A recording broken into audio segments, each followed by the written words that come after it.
بسم اللہ الرحمن الرحیم نحمدہ ونصلی ونسلم علی رسولہ النبی الکریم۔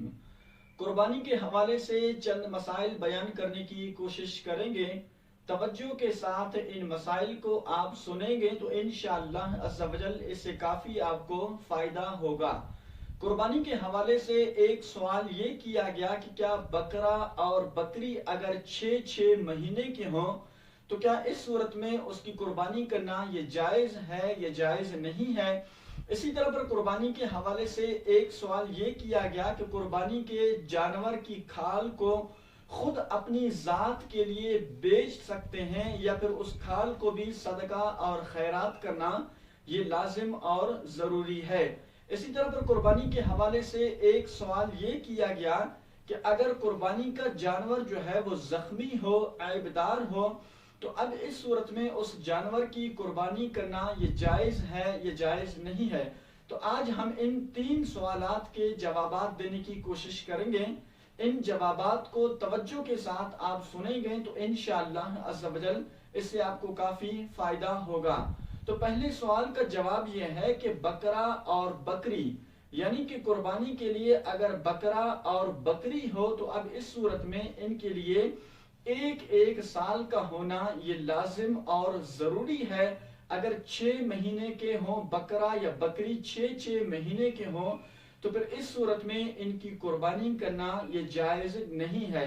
البتہ بھیڑ اور دمبا کے حوالے سے آتا ہے کہ اگر بھیڑ اور دمبا جو ہے یہ دونوں 6 مہینے کے ہوں اور لگتے جو ہیں وہ ایک سال کے ہوں تو اب اس صورت میں ان بھیڑ اور دمبے کی قربانی کرنا یہ بالکل جائز ہے۔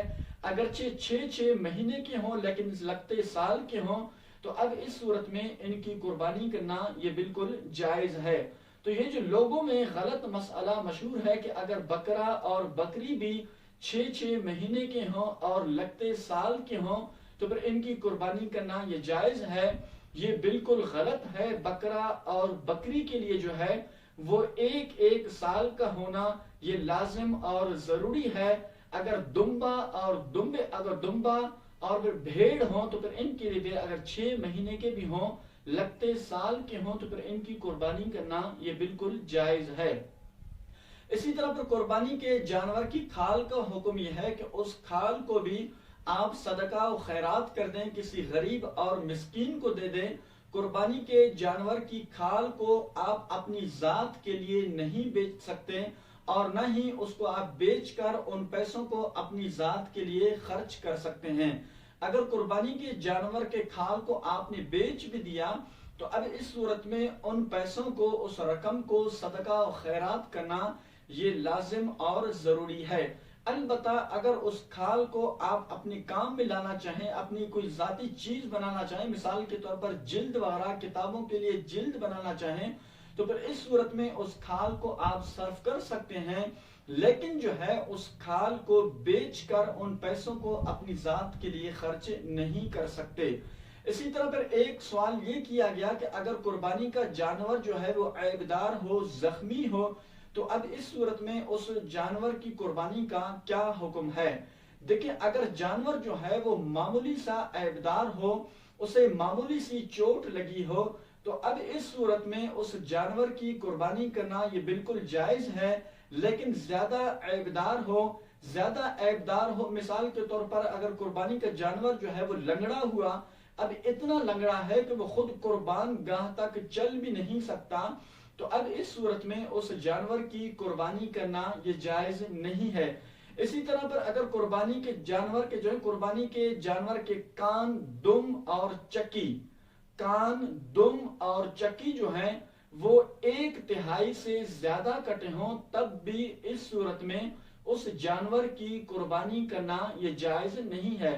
تو بعض اوقات یوں ہوتا ہے کہ جب ہم جانور خریدنے جاتے ہیں یا پھر قربانی کے لیے جانور خرید لیتے ہیں تو پھر بعد میں ہمیں یہ معلوم ہوتا ہے کہ اس کے کان کٹے ہیں، اس کی دم کٹی ہوئی ہے، تو پھر بعد میں لوگ پریشان ہوتے ہیں۔ تو اب اس صورت میں اس جانور کی قربانی کا کیا حکم ہے؟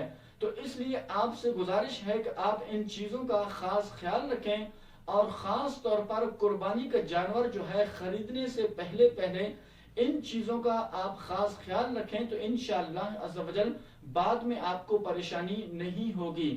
اگر قربانی کے جانور کے جو ہیں کان، دم اور چکی اگر ایک ایک تہائی سے زیادہ کٹے ہوں تو پھر اس صورت میں قربانی کرنا یہ جائز نہیں ہے، اس جانور کی قربانی کرنا یہ جائز نہیں ہے۔ تو اس لیے آپ حضرات سے گزارش ہے کہ آپ جانور خریدنے سے پہلے ان چیزوں کا خاص خیال رکھیں گے تو انشاءاللہ عز و جل بعد میں آپ کو کوئی پریشانی نہیں ہوگی۔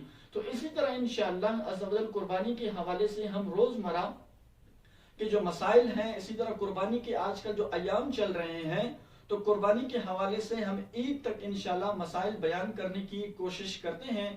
تو آپ حضرات سے گزارش ہے کہ آپ ان مسائل کو خود بھی سنیں اور پھر دوسرے دوست احباب کو بھی سنائیں، ان کی طرف بھی شیئر کریں تو انشاءاللہ عز و جل اس سے آپ کو بھی فائدہ ہوگا اور پھر دوسروں کو بھی فائدہ ہوگا۔ اللہ کریم جل جلالہ کی پاک بارگاہ میں دعا ہے کہ مالک کریم ہم سب کو ان مسائل کو سمجھنے کی توفیق عطا فرمائے۔ وآخر دعوانا ان الحمد للہ رب العالمین۔